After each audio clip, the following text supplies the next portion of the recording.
I've even heard some of them say, well, you know, they're the ones that decided to move away.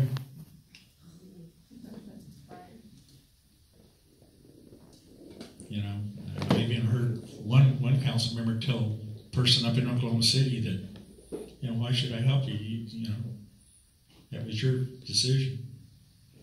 But my frustration was not being able to do a lot more for our people that lived outside the jurisdiction.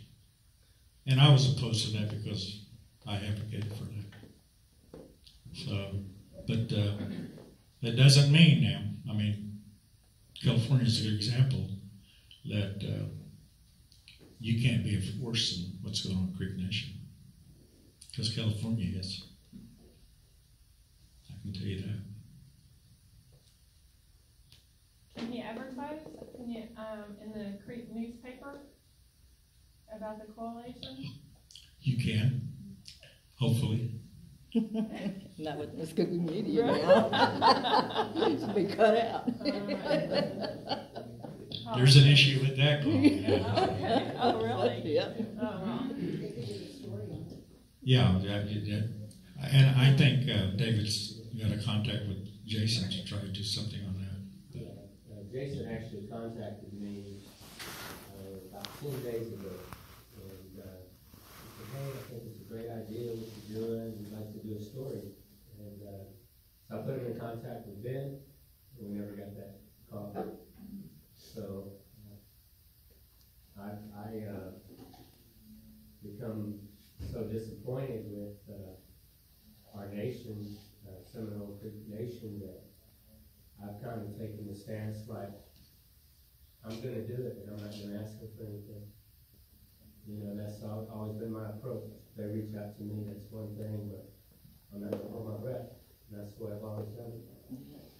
And so, but you know, we'll see how things go. I've heard a lot of things here. I need to be a little more proactive when some of these things happen. That's a key too, is be proactive. Don't react, but be proactive. That's important, because if you wait, it's not going to work in your favor in terms of being progressive in what you want to do as a coalition. I can tell you right now from experience that somebody's going to hear about this meeting. Oh, I know. Because as a Comanche, we were getting together and having dinner together and playing bingo, and some of my relatives contacted me and said, oh, we heard y'all are getting together and y'all are going to ask for these changes and everything. All we were doing was playing bingo and eating dinner together. And they were like, oh, well, the Dallas Comanches, they're organizing this, and I was like, we play bingo, you know, I mean, we just got together, that was all. But I can tell you, people will hear about this. They will. Oh, He's already been on social media. I know they will. I remember when I served on the council, we'd have executive sessions. By the time I got home, other people already known about it. Right. Okay. I've always said that tribal politics is worse than white man's politics. I've worked 13 years with Choctaw Nation of Oklahoma before moving to Dallas. And I've been here, August will be 17 years. And tribal politics hasn't changed, not at all. It's funny you say that, because just this last fall, I was approached about running for a state office, and I told them no, and I remember distinctly what this person said. You should run for state office, because it's a lot easier than tribal politics.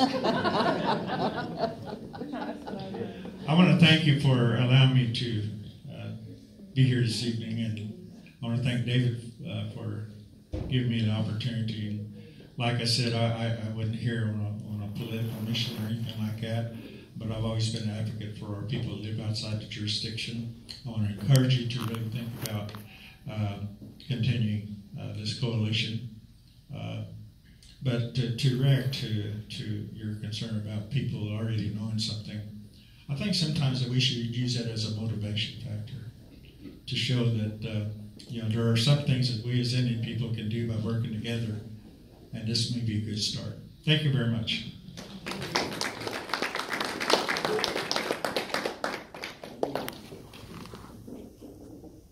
I want to thank Chief Tiger for being here, because I am a witness to when he was chief. He was one that would, when we'd reach out and ask for his support and his leadership, he always supported us. Several years ago, we did the expo, and he was always one to step up and be one of our main sponsors that allowed us to have that event and other things that we did in the community as well. Thank you. Thank you for your time. Yes, Chief Tiger asked me to keep track of time for him, and him and Angela's going to have to get him back to the airport. And but I just want to say this has been the best days of my life. The ride over here from the airport and to be able to visit with him before we got started, and just to listen to him talk and the stories that he had to tell, you know. And I hope this won't be the last time that you visit us. Manoj, HSJ. We'll have bingo next time. Bingo and bingo. Have a safe flight back to Oklahoma. Yeah, Khadija to watch us. At this time, let's give Chief Tiger a big round of applause. Thank you. Okay, what you guys didn't know is that Chief Tiger is actually our warm-up act for a very popular character. Because it's hard to follow Ben. Yeah, it's actually not Ben either. Ben has a friend here. You might have seen on Facebook, Chadi Yohola.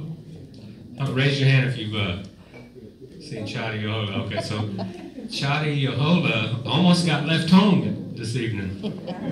So, but he's here, and so without any further ado, I'm going to turn this over to Ben and Chadi. Okay, so Johnny, I forget about him sometimes because we always go places, and I've always been, he's been my little buddy, my alter ego, I guess. I can say things about people that I normally wouldn't say as me, but I let Johnny do all the talking. So, but tonight I wanted to use Johnny to talk about some of those things that we just heard. Some of those issues, like how do we give pride to our youth?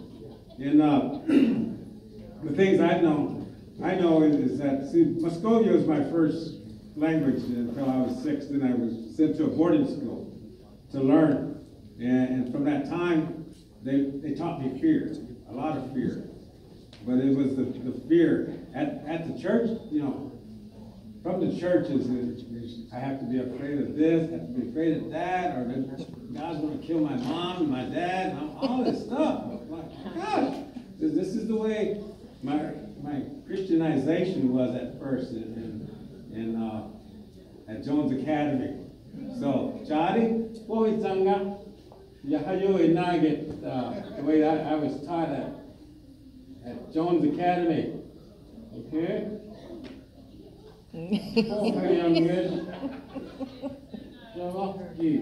So Johnny understands that, you know, a lot of us, we went through a hard time.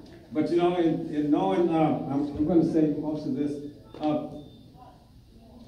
without Johnny, but in our culture is that we have so much to be proud of, because we are, you know, our minds, bodies, and spirit was so well balanced, because we had good food. We had, you know, like maybe 85% of natural foods that nurtured us. Our minds were sharp. Our bodies were strong. We were, say, up to 7 feet tall. It was the normal size of Ishtijadis. And the women were like 6 foot.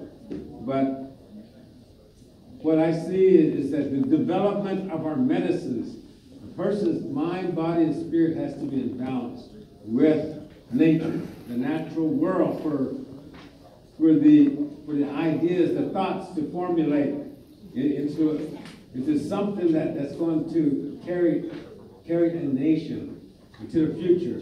So the medicines came through visions, through dreams, and all this stuff.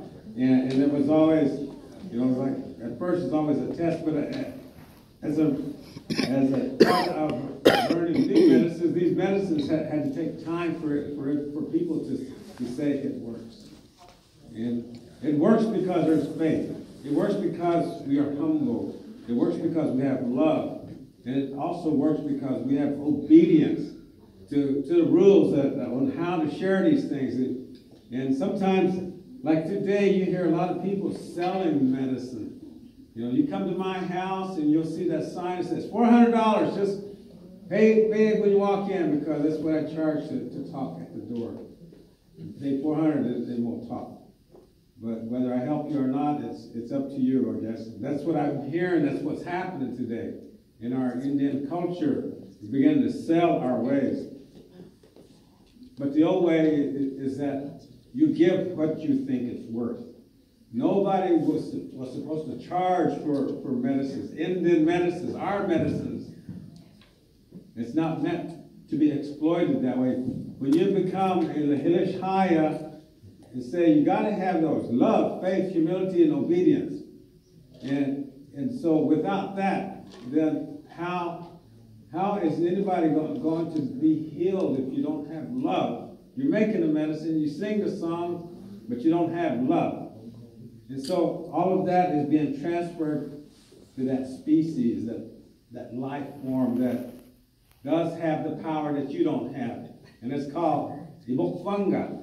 You might have heard that. And some at churches they say, Ishaginamashe, Ohayadi. Ishaginamashe is the one that gives us the breath and life. And so, and then there's Ohayadi, that's the creator, ones that made something. So, like I made Jadi, Hayadi, Jadi, Hayadi. But Ohayadi is something that we've evolved into as human beings, and the other species have their own energy, their power, and we know we can get medicines from other plants. Sometimes when we're making a song or some medicines to heal somebody, we even use animals as part of that process of making medicine, because we know as Ishtijadis that the voice, the resonance, as it goes through you, you become a part of it. And so just like if I said something, I'm saying these things with the great love in my heart. That's what I'm saying. And I say that feeling it, if I really feel it. And when I say that, the things that you don't see, the air around you has all these gases, these things that become excited when you talk. These tiny little things that are floating around, you can't see, you're coming in your body and shooting back out.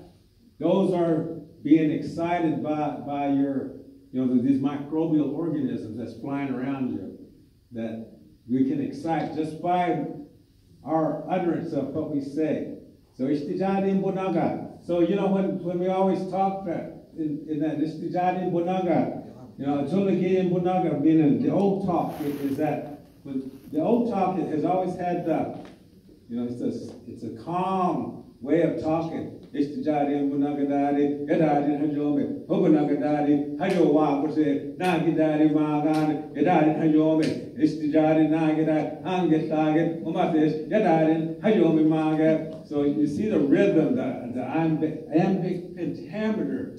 Is as I'm talking, I'm breathing, calmly. Ishtijadi Bonaga. Just slowly, pretty soon you kind of go into a trance, and then, but all in all, we were always told to think of the tree that we look and use from the base on up. To each side, each branch that goes out, we go out there and think of it, and it directs you into a certain kind of message that you're to give. And then you go back to the center of that tree. Then you go to the other branch. Just go back and forth until you finally get way up to the top, maybe about 2 hours later. Then you know you're done. But if you cut it off short, then it's going to bother you.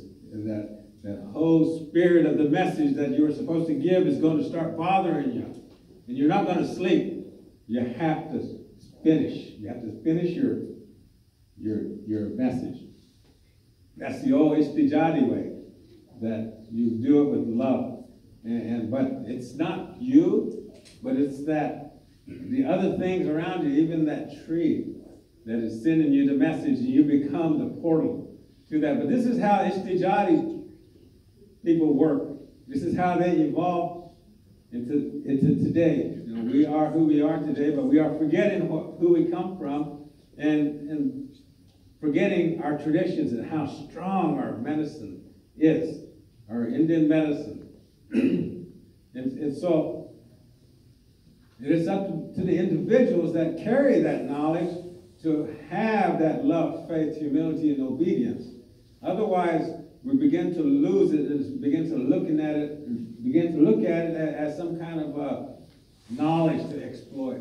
So I can live a good life like the rest of the rich people, the elites. But Istijadi way is not thinking like you're an elitist.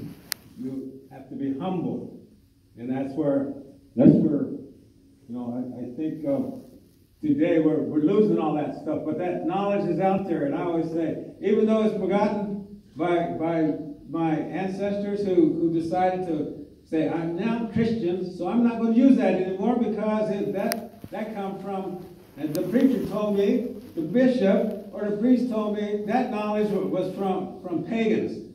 So I'm going to forget that. So now I'm Christian, and so I'm not ever going to talk about our ways. But our children begin to suffer because they have the cultural consciousness to see that something's not right. I'm going to school over here, and everybody's got their own values, and I have my family's values, but I can't talk about it because it's looked down upon. So then the feelings of our youth are starting to suffer a little bit because now they feel less of being a human because they've adopted something else. But if we can continue to say that our language is powerful, and so like even coming down here the other day, I made up a song about coming to Dallas. Where who am I going to find? I'm going to take Highway 448, going to find my way to Dallas. I'm going to find the people. I'm going to find family. I'm going to make friends. And then together we're going to find our way back to our fires, back to our tribal towns.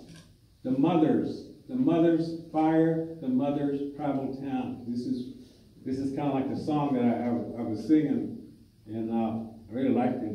But like a lot of stuff, when you're making up stuff, if you don't capture it, then it's gone.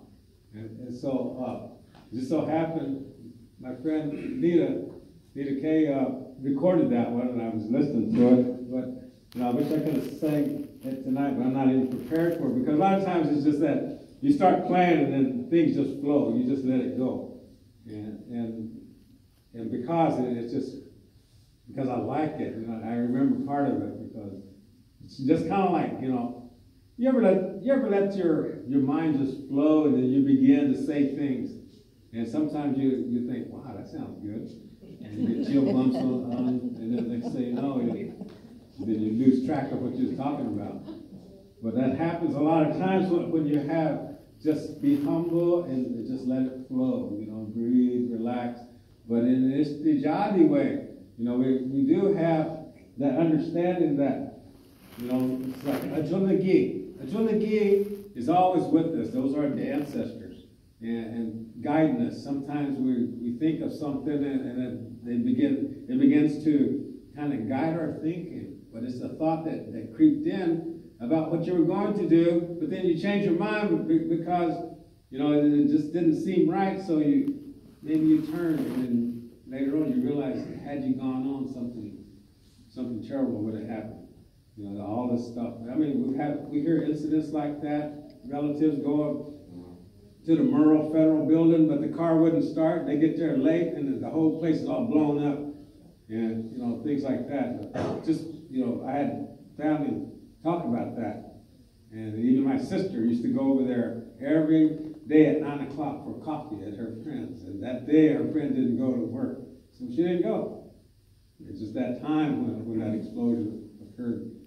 But it's just little things like that we always say that Ajolagi, that guiding voice is with us. Ajolagi, our ancestors. And so, anyway, I just wanted to, kind of veer off of this thing. I am not that good with this little boy, but I can do it when I set it up myself. That's why he does all my singing on Jadi Yoholo Facebook page. And we got a lot more stuff to do, but I use him to teach the language. Ishtijadi Imbonaga. Ishtijadi Imbonaga. Can you say that? Ishtijadi Imbonaga. Ishtijadi Imbonaga. Ishtijadi Imbonaga. Ponado West. So Ishtijadi Imbonaga. Ponado West. I am the Indian language I am talking. That's what it's saying. So, some of these things, it takes repetition for you to begin to just make it a natural process. Humbak, you know what humbak is? Mado, and all this stuff. Yeah. And then, it's like, if I was to say, and you'll probably remember this maybe to a certain extent, Chade Igeshe. Kahoman Okwagitas. Chadi Igeshe. Kahoman Okwagitas. Chadi Igeshe. Kahoman Okwagitas. Chadi Igeshe. Kahoman Okwagitas. What did I say? What did I say? Chadi Igeshe. Kahoman. Okwagi just means I laid it down. I took Jadi's hair and laid it in front of his head. So just little things like that is one of the kind of like teaching methods that we know how to teach this total physical response, because we have children and we taught them how to eat something. Here, take a spoon. Here, eat it. Hakka, spoon. Show them all that humbug. See, all those physical responses, and the child begins to learn that. So that's just another method. Otherwise, you could spend at least 10 years learning grammar about what one word is. You'll find that what part of it is a declarative, what is the marker, what is the adjective, adverb, all that stuff on one word. And then you can go to school for at least 2 or 3 years and just know some words. But you cannot talk unless you go actually get out there and just use your hands, and begin to physically move with your words. And that you learn a lot better. So, but that's something that this community can do. And of course, I got videos. I like to teach with videos. Like I can send you all some videos to begin learning it on your own time, and learn how to write it too. But it's to learn how to talk, and then you learn all the other stuff that goes along with it. So anyway, that was just kind of like my response to one of the cultural questions that you had earlier. Now the political. I'm just kidding. I don't like you. You know what Lakshya is, right? That's politicians, Lakshya. Yeah, they tell you one thing and do another. But, everybody has a place. And we have a place. And I know that this community can be very strong once you get moving. And once people see that the Creek people here in Dallas, Texas, are organized and they're getting strong and there's going to be a political bloc to deal with, you'll have them all coming down here pretty soon, wanting your vote. And, of course, you know, in our hometown, there's always somebody smoking tobacco outside. It's like, ooh, yeah. You never know what's happening there, so the guys they got something going with his tobacco. But you know, there's always other people, and sometimes we hurt each other because they're doing that to us, doing that to each other. And it's like, well, how come you don't go see the big man in Washington and throw some tobacco on him? You know, it's like, oh gosh, why do it to us? So we've been I guess I would say it's internalized oppression that we exercise on each other a lot of time. Because I didn't feel good this morning, now I'm going to go attack somebody.